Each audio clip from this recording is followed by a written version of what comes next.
জি, সবাইকে বসার জন্য অনুরোধ করব। আয়োজন করেছি, এটাই আমার স্বাগত বক্তব্য। আমরা অতিথিদের কাছ থেকে শুনবো, বিশেষ করে আজকের এই মহান রক্ষণ যে আমাদের মাননীয় প্রধান বিচারপতি, আমরা যাকে অত্যন্ত সাবলীলভাবে পেয়েছি, যে এই প্রথম একজন প্রধান বিচারপতি যিনি আইনজীবীদের প্রাণের অনুরণন বুঝেন, প্রাণের স্পন্দন বুঝেন, আমি বলবো যিনি আইনজীবীদের প্রাণের স্পন্দন বুঝেন।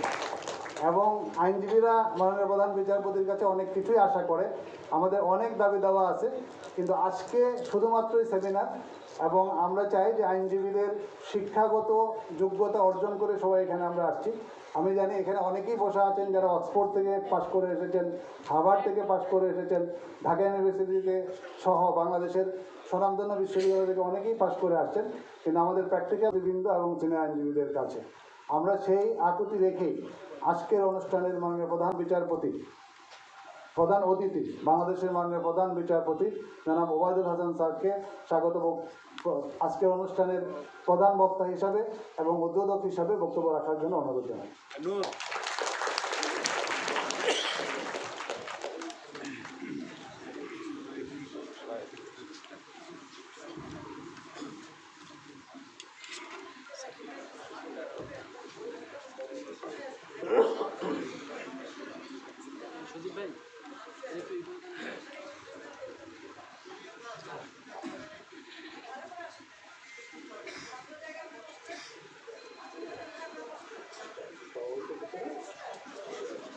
আজকে এই অনুষ্ঠানটি যারা সভাপতি, seminar on ethics and moral values in legal profession and judicial review, organized by Bangladesh Supreme Court Bar Association. আমি বেশ কয়েকটি প্রোগ্রামের আগে এসেছি। আজকের এই প্রোগ্রামটি একটি অনন্য অনুষ্ঠান। এত মানুষ আসছেন কখনো দেখি, এত লয়ার। তবে নিঃসন্দেহে বলতে পারি তা আমার বক্তৃতা শোনার জন্য কেউ আসেনি। এসছেন নাইমা হায়দারের বক্তৃতা শুনছে, এসছেন এনায়েতুর রহিমের বক্তৃতা শুনছে। আর একটি কারণ আছে, যে কারণটি অন্তর্নিহিত, সেটি হচ্ছে এই অনেকদিন পরে দুই ধারার দুইজন প্রেসিডেন্ট সেক্রেটারি হয়েছে। এইটা বারের প্রাণ ও স্পন্দন জাগরণ করতে সাহায্য করে। এই যে আজকে মাহবুদ্দিন খোকন সভাপতি হয়েছে, খোকন কিন্তু এখনো খোকনই, মানে এখনো কোর্টে ছটফট করতে থাকে। আমি সেদিন বলেছি আপনি প্রেসিডেন্ট হয়ে গেছেন, এইগুলি আলাপালাপি করবেন না। মাহবুদ্দিন খোকন প্রাণের দিক থেকে সরল মনের মানুষ, শাহ মঞ্জুরুল হক অত্যন্ত সরল মনের মানুষ। দুজনের সম্পৃক্ততায় আজকের এই কমিটিটি হওয়াতে এত সুন্দর হয়েছে যে সকলে মিলে আপনারা কাজ করার সুযোগ পাবেন, এবং সবাই সেই জন্য হয়তো আজকে কী বলে, মানে তিল ধারণের ঠাঁই নাই, সবাই এখানে। তো আমি বক্তব্যটি আমার ফর্মাল বক্তৃতা, যেহেতু আমি সাধারণত এখন বক্তৃতা বেশিরভাগই লিখিত দিয়ে থাকি, আর সেটা বাংলাদেশ সুপ্রিম কোর্ট আইনজীবী সমিতি কর্তৃক আয়োজিত ethics and moral values in legal profession and judicial review শীর্ষক সেমিনারের সম্মানিত বক্তা, আপিল বিভাগের মাননীয় বিচারপতি জনাব এনায়েতুর রহিম, ইয়েট টু কাম, তিনি আসেননি এখনও। হাইকোর্ট বিভাগের মাননীয় বিচারপতি নাইমা হায়দার। অনুষ্ঠানের বিশেষ অতিথি বাংলাদেশের অ্যাটর্নি জেনারেল জনাব মামুনুদ্দিন, তিনিও আসার কথা আসেননি। অনুষ্ঠানের সভাপতি বাংলাদেশ সুপ্রিম কোর্ট আইনজীবী সমিতির সম্মানিত সভাপতি সিনিয়র অ্যাডভোকেট জনাব অ্যাডভোকেট মাহবুদ্দিন খোকন। অনুষ্ঠানের মডারেটর বাংলাদেশ সুপ্রিম কোর্ট আইনজীবী সমিতির সম্মানিত সম্পাদক advocate senior advocate Shah Manjurul Islam. বিজ্ঞ আইনজীবীবৃন্দ, সুপ্রিম কোর্ট রেজিস্ট্রি কর্মকর্তাবৃন্দ, প্রিন্ট ও ইলেকট্রনিক মিডিয়ার প্রতিনিধিবৃন্দ, ভদ্রমহিলা ও ভদ্র মহোদয়গণ, আসসালামু আলাইকুম, শুভ অপরাহ্ন। এখানে লয়ার ছাড়াও আমাদের জজ সাহেবরা আছেন। আমি মাননীয় বিচারপতি মহোদয়কে বলবো প্রোগ্রামটি মূলত আইনজীবীদের। আমাদের দুজন সম্মানিত জজ কথা বলবেন, আমার উদ্বোধন করার কথা, আমি উদ্বোধন করে চলে যাব, এবং অনেক আইনজীবী দাঁড়িয়ে আছেন। আমার মনে হয় আপনারা যদি আপনারা যদি আইনজীবী জজ সাহেবরা থাকতে চান থাকতে পারেন, আমার মনে হয় আইনজীবীদের স্থান করে দেওয়াই ভালো। আমার উদ্বোধনী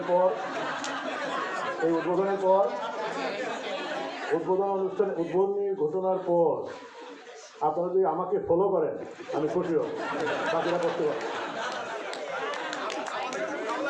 তবে যদি কোনো তবারক থেকে থাকে দিয়ে দিতে পারে আগে। বক্তব্যের শুরুতেই আমি স্মরণ করছি আমাদের জাতির পিতা বঙ্গবন্ধু শেখ মুজিবুর রহমানকে, তার পরিবারবর্গ যারা 1975 15ই আগস্ট শাহাদত বরণ করেছিলেন, ওনার সহধর্মিণী বঙ্গমাতা শেখ ফজিলাতুন্নেসা মুজিব সহ 18 জন সদস্য, জাতীয় 4 নেতা, যাদের কথা আমরা সবসময় বলে থাকি যে যারা প্রত্যেকেই ছিলেন আইনজীবী, কালান্তরালে 1975 499 শাহাদত বরণ করেছিলেন যারা, তাদেরকে 30 লক্ষ শহীদ যাদের রক্তের বিনিময়ে দেশ স্বাধীন হয়েছে, তাদের রক্তের বিনিময়ে আমরা সংবিধান পেয়েছি, তাদের রক্তের বিনিময়ে সংবিধানে আপনারা ইলেকশন বা ওই যে জুডিশিয়াল রিভিউ করার ক্ষমতা দিয়েছেন।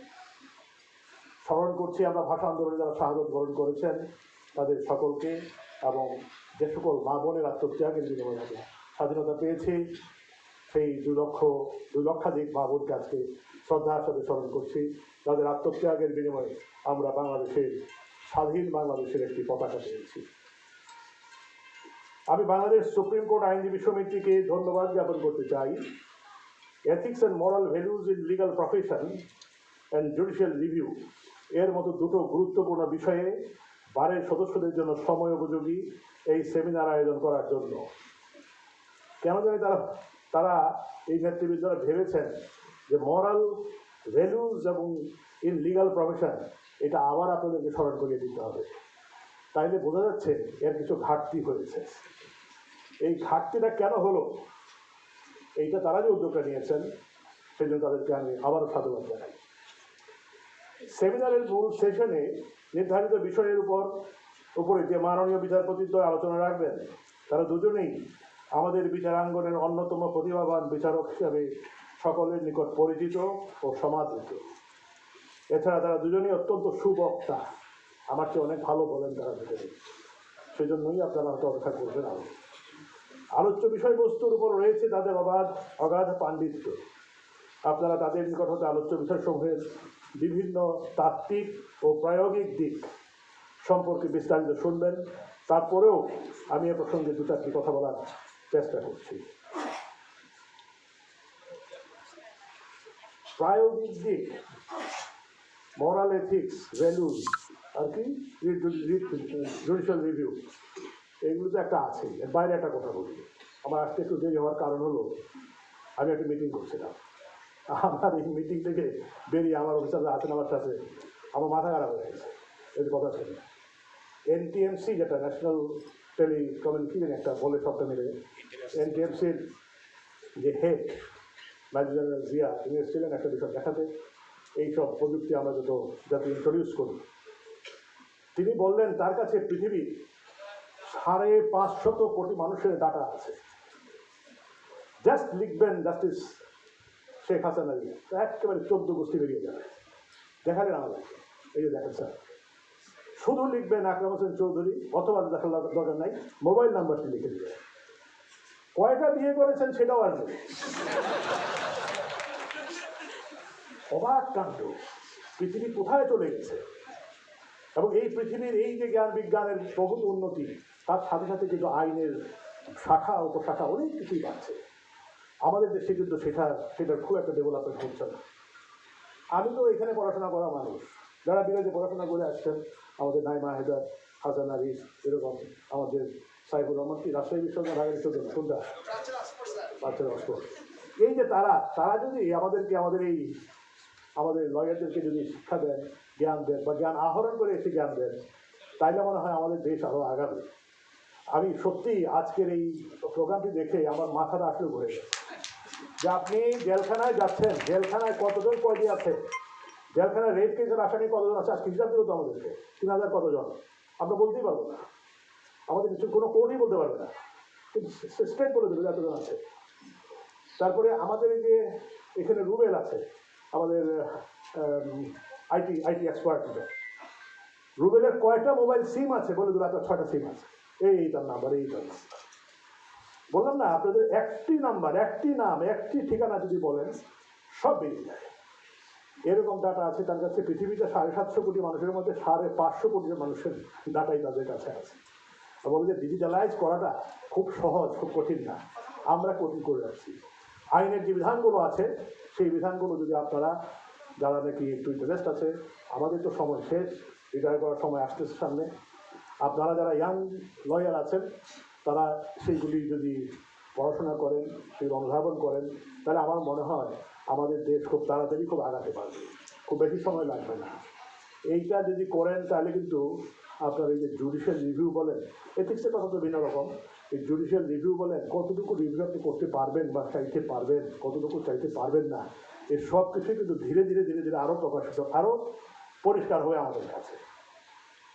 তো সুধীবৃন্দ, এ কথা অস্বীকার করার কোনো উপায় নেই যে পেশাগত নৈতিকতা ও মূল্যবোধের যথাযথ অনুশীলনই আইন পেশার মূল ভিত্তি। যদি পেশাগত মূল্যবোধের অনুশীলন ব্যতি রেখে আইন চর্চা করা হয়, তবে আমাদের বিচারাঙ্গন পরিণত হবে নিছক কাঠ পাথরের কিছু স্থাপনায়। মানুষের অধিকার রক্ষার মাধ্যমে ন্যায় বিচার প্রতিষ্ঠার যে মহান উদ্দেশ্য নিয়ে দেশের বিচারালয় প্রতিষ্ঠিত হয়েছে, যে উদ্দেশ্যের কথা প্রতীত রয়েছে রক্তের আক্ষরে লেখা আমাদের মহান সংবিধানে, সেই উদ্দেশ্য সম্পূর্ণরূপে ব্যর্থ হয়ে যাবে যদি বিচারাঙ্গনের সাথে ওতপ্রোতভাবে জড়িত বিজ্ঞ আইনজীবীগণ আইন পেশা পরিচালনায় পেশাগত নৈতিক মানদণ্ড রক্ষায় যথাযথ গুরুত্ব প্রদান না করেন। এথিক্সের উপরে কোনো পড়াশোনায় আমাদের দেশে খুব একটা হয় না। যারা ব্যারিস্টার আছেন তারা পড়েছেন বাইরে, এথিক্স তাদের পড়তে হয়েছে বা পড়তে হয়। এথিক্স থেকে খুব কঠিন একটা সাবজেক্ট, কারণ আপনার কাছে যারা এথিক্স আইনের কাছে না মনে হতে পারে, পরীক্ষকের কাছে কীরকম মনে হবে, সুতরাং এটা পাস করতে নাকি অনেক সময় খুব ডিফিকাল্টি হয়। এই যে নৈতিকতা, এটা সারা পৃথিবীর মানুষের কাছে কিন্তু মানুষ কিন্তু এটার উপরে পড়াশোনা করে। আমরাই শুধু নৈতিকতার কথা বলি, চর্চা করি কম, পড়িও না।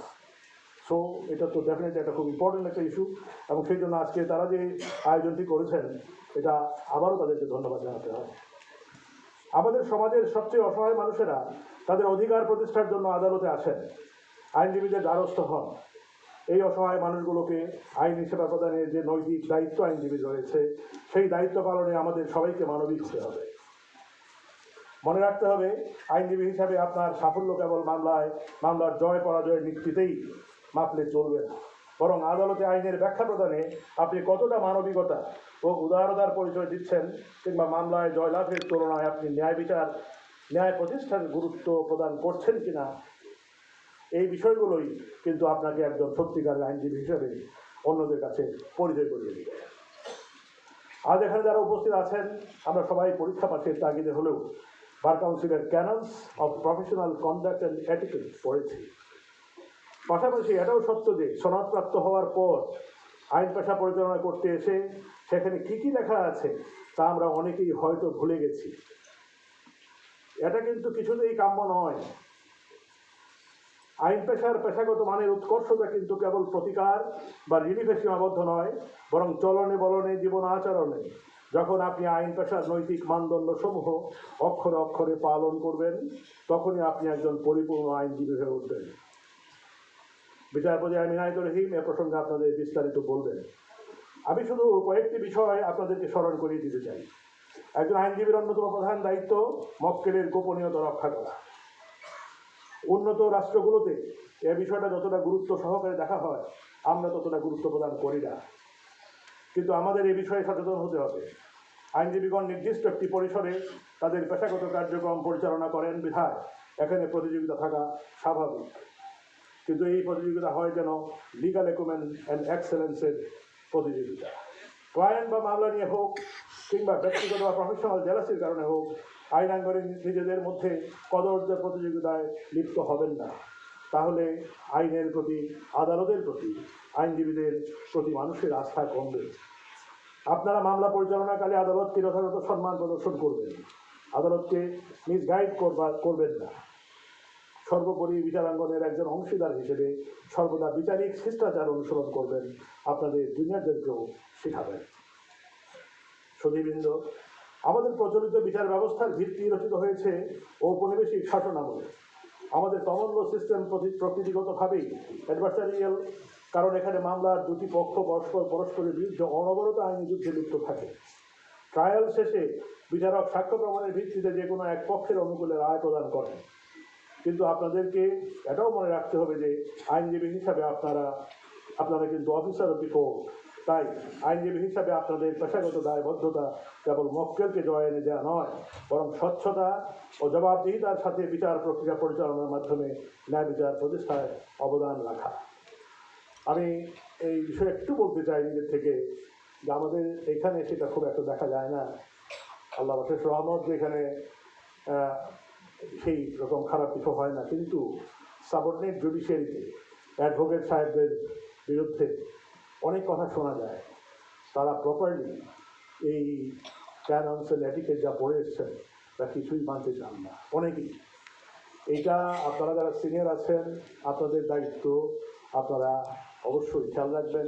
আপনাদের কারণ লিঙ্ক আছে আপনাদের সাথে, আপনাদের ওই কোর্টের সাথে, সাবঅর্ডিনেট জুডিশিয়ারির সাথে, সেখানে মামলা আপনাদের আছে, আপনাদের জুনিয়র আছে, মামলা পরিচালনা করতে যান, সেগুলো আপনারা অবশ্যই খেয়াল রাখবেন। তাইলে কিন্তু আমরা আমাদের এই প্রফেশনের দিক থেকে অন্য প্রফেশনের তুলনায় অনেক বেশি পিছিয়ে পড়ব। 19শ শতাব্দীর বিখ্যাত মার্কিন আইনজীবী লুইস নাইজার একজন আইনজীবীর পরিচয়কে ব্যক্ত করেছেন এভাবে: A man who works with his hands is a laborer. A man who works with his hands and his brain is a craftsman. But a man who works with his hands and his brain and his heart is an artist. তাই আইন যতই নিরস হোক না কেন, কিংবা আইন পেশা পরিচালনার পথ যতই অমসৃণ হোক না কেন, সবসময় মনে রাখতে হবে আইন পেশা পরিচালনা করাও একটি শিল্প, যেটি ওই তৃতীয় ভাগে পড়ে যে you work with your hands and your brain and with your heart. এই তিনটা মিলিয়ে আপনাকে কাজ করতে হয়, তাই এটাও একটা শিল্প। তাই এই শিল্পের সৌন্দর্য যেন কখনো মলিন না হয়, সে বিষয়ে আমাদের সবাইকে সচেতন থাকতে হবে। আইন পেশা পরিচালনায় আমরা সকলে যদি পেশাগত নৈতিক মানদণ্ড বজায় রাখতে পারি, তবেই এই শিল্প সৌন্দর্যমণ্ডিত হবে, ছড়াবে ন্যায় বিচারের দ্যুতি। সুধীমণ্ডলী, আজকের দ্বিতীয় সেমিনারের বিষয়বস্তু জুডিশিয়াল রিভিউ বা রিট, যাকে আধুনিক লিগাল সিস্টেমের কর্নারস্টোন হিসেবে বিবেচনা করা হয়। আধুনিক গণতান্ত্রিক রাষ্ট্র কাঠামোতে রাষ্ট্রের কাঙ্ক্ষিত লক্ষ্য অর্জনে প্রতিটি প্রতিষ্ঠানে যে দায়বদ্ধতা রয়েছে, সেই দায়বদ্ধতা নিশ্চিতকরণের সাংবিধানিক প্রতিকার জুডিশিয়াল রিভিউ বা রিট। আইনের শাসন প্রতিষ্ঠা, ন্যায় বিচার নিশ্চিতকরণ এবং রাষ্ট্রের বিভিন্ন প্রতিষ্ঠানের অ্যাকাউন্টেবিলিটি নিশ্চিতকরণের তাগিদে জুডিশিয়াল রিভিউয়ের উদ্ভব হয়েছিল। 1803 সালে মার্কিন যুক্তরাষ্ট্রে মারবারি ভার্সেস ম্যাডিসন মামলা বিচারপতি জন মার্শালের দীপ্ত কণ্ঠে উচ্চারিত হয়েছিল: It is emphatically the province and duty of the judicial department to say what the law is. তখন থেকে আধুনিক রাষ্ট্র কাঠামোয় আইনের যথাযথ ব্যাখ্যার মাধ্যমে দেশের সর্বোচ্চ আইন তথা সংবিধানের শ্রেষ্ঠত্ব রক্ষায় রাষ্ট্রের সর্বোচ্চ বিচারালয় জুডিশিয়াল রিভিউয়ের যথাযথ প্রয়োগ করে আসছে। এমনকি যুক্তরাজ্যের মতো দেশ, যেখানে কনস্টিটিউশনাল সুপ্রিমেসি নয় বরং পার্লামেন্টারি সোভারেনিটি বিরাজ করছে, সেখানেও এখন হিউম্যান রাইটস অ্যাক্ট 1998 প্রণীত হওয়ার পর হতে আদালতসমূহ মৌলিক মানবাধিকারের প্রশ্নে সরকারের বিভিন্ন কার্যক্রমের বৈধতা নিরূপণ সহ বিভিন্ন আইনের বৈধতা পরীক্ষা করে দেখছে। আমাদের মহান সংবিধানের অনুচ্ছেদ 7-এ রাষ্ট্রীয় পরিকাঠামোয় সর্বক্ষেত্রে সংবিধানের শ্রেষ্ঠত্বের ঘোষণা দেওয়া হয়েছে এবং আমাদের মহান সংবিধানের বিধানের সাথে সাংঘর্ষিক যে কোনো আইন বা কার্যক্রমকে জুডিশিয়াল রিভিউয়ের মাধ্যমে আলট্রাভায়ারেন্স ঘোষণার ক্ষমতা সুপ্রিম কোর্টকে দিয়েছে। অর্থাৎ বাংলাদেশের সংবিধান আইন বিভাগ কর্তৃক প্রণীত কোনো আইন কিংবা নির্বাহী বিভাগ কর্তৃক আইনের কোনো প্রয়োগ কিংবা অন্য যে কোনো কার্যক্রমকে সাংবিধানিক দিকটিতে পরিমাপ করে তাদের সাংবিধানিক বৈধতা নিরূপণ করার ক্ষমতা প্রদান করেছে দেশের সর্বোচ্চ আদালত বাংলাদেশ সুপ্রিম কোর্টকে, পার্টিকুলারলি হাইকোর্ট ডিভিশন। আজ এখানে আপনারা যারা আছেন, আপনারা সকলেই কিন্তু এই আদালতেরই আইনজীবী। সেই হিসেবে আপনারা সবাই বাংলাদেশের সাংবিধানিক কাঠামোর অন্যতম অনুষঙ্গ। আমরা অত্যন্ত গর্ব করে বলতে পারি, আমাদের সংবিধানের শ্রেষ্ঠত্ব রক্ষায় বাংলাদেশের সর্বোচ্চ আদালত গত কয়েক দশক সময়োপযোগী সাহসী সিদ্ধান্ত গ্রহণ করেছে। সংবিধানের 8ম সংশোধনী মামলা পঞ্চম, সপ্তম, ত্রয়োদশ সংশোধনী মামলা তারই উদাহরণ। এছাড়া আমাদের সর্বোচ্চ আদালতের আইনজীবীগণ প্রতিনিয়ত তাদের জ্ঞান ও প্রজ্ঞা দ্বারা আদালতকে সঠিক সিদ্ধান্ত উপনীত হতে সহায়তা করে চলেছেন, তাই আপনারাও এই সাফল্যের ভাগীদার। সুধীমণ্ডলী, সমসাময়িক আইনশাস্ত্রে সামাজিক ন্যায় বিচার বা সোশ্যাল জাস্টিস বহুল প্রচলিত একটি অভিধান। এই সামাজিক ন্যায় বিচার নিশ্চিতকরণের সবচেয়ে গুরুত্বপূর্ণ মাধ্যম পাবলিক ইন্টারেস্ট লিটিগেশন, যা মূলত জুডিশিয়াল রিভিউ। তবে পিআইএল বা পাবলিক ইন্টারেস্ট লিটিগেশনের ক্ষেত্রে সংক্ষুব্ধ ব্যক্তি এর সংজ্ঞা অধিক বিস্তৃত। সেই ব্যাখ্যাটিও কিন্তু আমরা পেয়েছি জুডিশিয়াল রিভিউয়ের মাধ্যমে। 1974 সালে কাজী মুখলিসুর রহমান ভার্সেস বাংলাদেশ, যেটি বেরুবারি কেস হিসাবে অধিক পরিচিত, আমাদের বিচার ব্যবস্থায় পিআইএল-এর যে ভিত্তি রচিত হয়েছিল তার সফল পরিণতি পেতে আমাদের অপেক্ষা করতে হয়েছে 1996 সাল পর্যন্ত। অতঃপর ডক্টর মহিউদ্দিন ফারুক ভার্সেস বাংলাদেশ কেসের মাধ্যমে আমাদের বিচার ব্যবস্থায় সংক্ষুব্ধ ব্যক্তির উদারনৈতিক ব্যাখ্যা প্রতিষ্ঠিত হয় এবং বাংলাদেশে পিআইএল-এর মাধ্যমে সোশ্যাল জাস্টিস নিশ্চিতকরণের পথ সুগম হয়।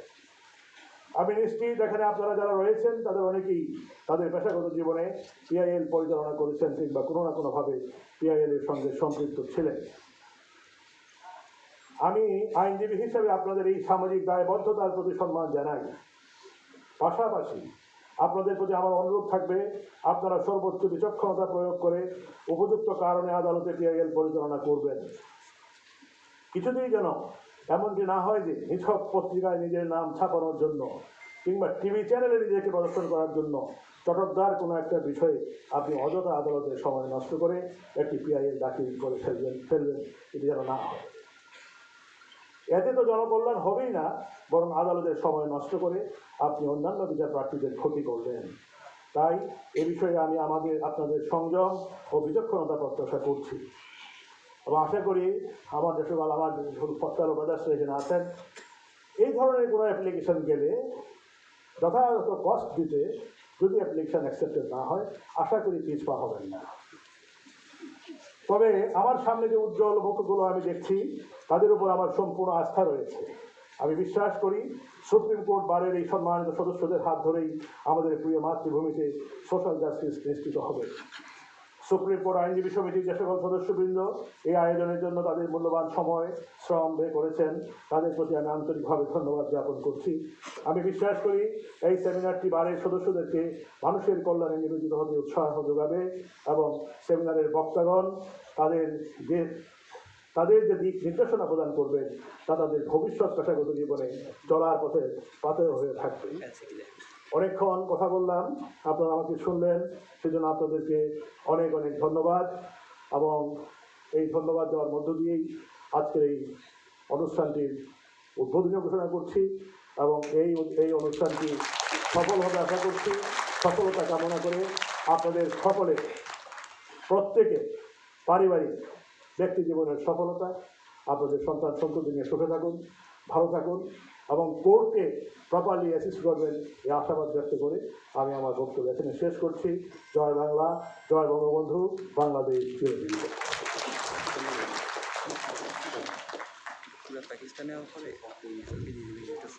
মাননীয় প্রধান বিচারপতি এবং আজকের অনুষ্ঠানে মাননীয় প্রধান অতিথিকে অসংখ্য ধন্যবাদ।